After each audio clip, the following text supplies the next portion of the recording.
lumayan 10 menitan ya. Iya.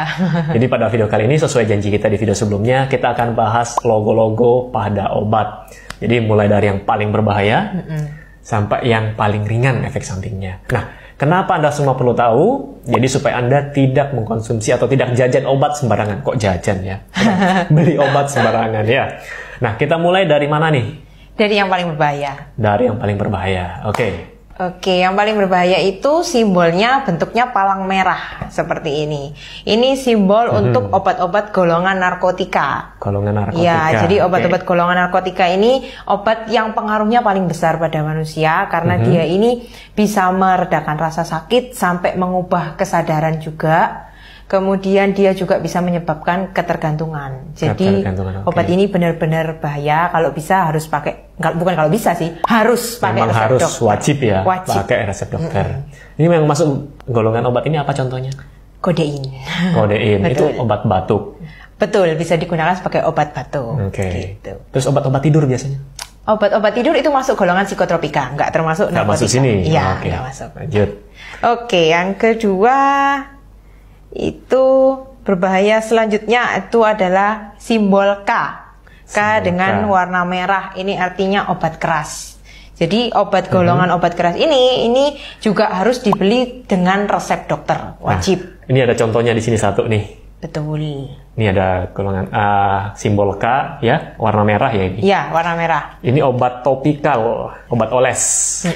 Nah, jadi walaupun obat oles ternyata harus karena kandungannya antibiotik. Kandungannya antibiotik. Gitu. Nah, sekali lagi kalau antibiotik harus dengan resep dokter. Betul. Oke, selanjutnya adalah logo simbol warna biru. Biru lingkaran hitam. Ini termasuk obat golongan bebas terbatas. Jadi masih bisa dibeli tanpa resep dokter, cuma jumlahnya tertentu. Jadi nggak boleh terlalu banyak. Nggak boleh terlalu banyak. Biasanya untuk obat-obat yang bisa menyebabkan ngantuk, untuk obat flu, pilek, seperti itu. Contohnya di sini ada CTM. Ini familiar lah ya, orang-orang obat untuk biasa urtikaria atau biduran lah orang sini bilang. Cuman perlu dibaca lagi, jadi kalau Anda mau konsumsi obat ini kan ini bisa dibeli bebas. Bisa. Tapi kan harus tahu, jadi dibaca di keterangan di belakangnya atau biasa di dalamnya itu ada kertasnya, ada brosurnya. Tolong dibaca efek sampingnya apa. Nah di sini kan tidak boleh digunakan oleh misalnya untuk wanita hamil. Jadi bisa nanti kasihan janinnya gitu. Terus kalau konsumsi obat ini jangan berkendara. Betul. Karena efek sampingnya ngantuk. Kemudian obat ini juga di metabolisme di ginjal. Nah, jadi untuk kalian yang punya masalah dengan ginjal, walaupun obat ini bisa Anda beli bebas, saran saya adalah konsultasikan lagi dengan dokter yang merawat Anda ya. Gitu. Next. Ini sudah. Next, selanjutnya simbol warna hijau lingkaran hitam ini termasuk obat golongan bebas. Jadi obat ini bebas, namanya bebas berarti bisa dibeli tanpa resep, boleh dibeli di mana aja dan pasti ada di apotek manapun. Jumlahnya? Jumlahnya juga bebas. Juga bebas. Oke. Jadi contoh di sini ada paracetamol. Jadi ini ada warna hijaunya nih, ya. Jadi sebenarnya ini adalah logonya. Jadi logo untuk obat bebas.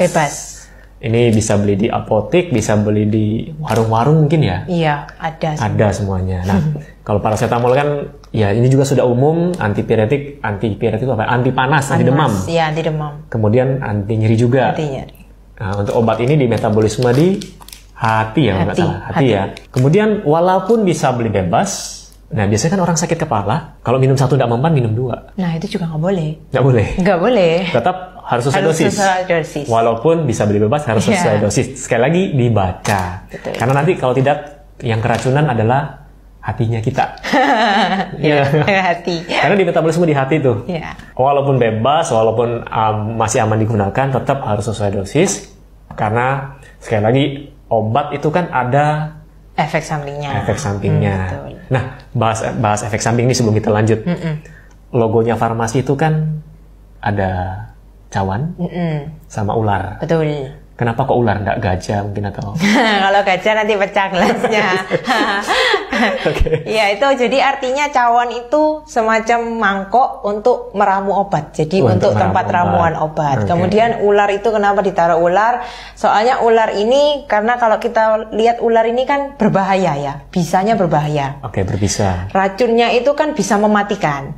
Cuma kalau di farmasi racun ini justru bisa menyembuhkan orang. Bisa menyembuhkan. Iya, jadi kalau misalkan dalam dosis yang tepat, racun ini bisa menyembuhkan orang, seperti itu. Dengan catatan dosisnya tepat, tapi tetap ada efek samping. Walaupun kan tidak semua orang bisa muncul efek sampingnya.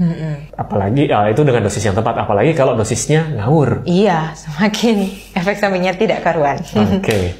Sekarang lanjut. Oke, selanjutnya itu ada obat golongan fitofarmaka. Fitofarmaka, oke.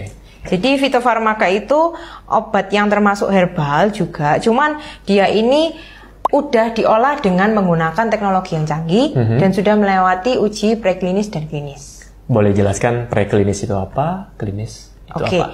Jadi kalau uji preklinis ini dia studinya hanya sampai uji toksisitasnya saja, tidak diuji pada manusia. Tapi kalau misalkan uji klinis ini kita sudah menggunakan manusia percobaannya. Jadi kita coba pada manusia seperti apa efeknya gitu. Oke, next. Next itu ada obat herbal terstandar. Herbal terstandar ini di bawahnya logonya fitofarmaka. Mirip ya? Iya, mirip. Bedanya yang ini bintang 3, yang ini kayak salju gitu. Yang herbal terstandar ini di bawahnya fitofarmaka. Jadi teknologinya lebih sederhana lagi dibandingkan itu fitofarmaka. Dan dia cuma melewati sampai uji preklinis aja, jadi sampai uji toksisitas aja, nggak sampai percobaan pada manusia. Terus yang terakhir ini yang paling ringan, yaitu obat golongan jamu. Jadi memang obat herbal tradisional yang memang murni, jadi diolahnya ya hanya dengan peralatan yang sederhana, nggak teknologi yang canggih, dan dia tidak ada uji klinis preklinis. Tidak ada uji klinis dan preklinis. Tapi kenapa kok bisa digunakan? Karena dipercaya turun-temurun dari nenek moyang. Kalau jamu seperti itu. Sudah teruji dari nenek moyang. Betul. Bukan ujinya bukan uji preklinis klinis.